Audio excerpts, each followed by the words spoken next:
Hello everybody, today in this video I'll show you how to hide WhatsApp chats very easily, so let's jump right into it. First we go ahead and open WhatsApp, and then let's say I want to hide this chat right here. Long tap on it and then tap on the box that appears on the top right.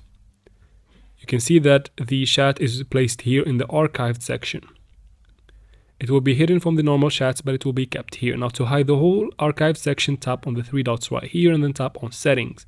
Once you're in settings, tap on chats right here and then toggle off this toggle next to keep chats archived. This will hide the whole archived section from the top of the chats.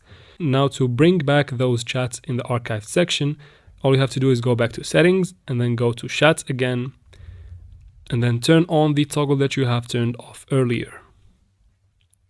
Once you go back, you find this section right here, tap on it and then long tap on the chat that you want to unhide, tap on the box on the top right here, and the chat is back. And that's how you do it, guys. I hope this video was helpful. Please like and comment down below. Don't forget to subscribe for future videos like this one, and thank you for watching.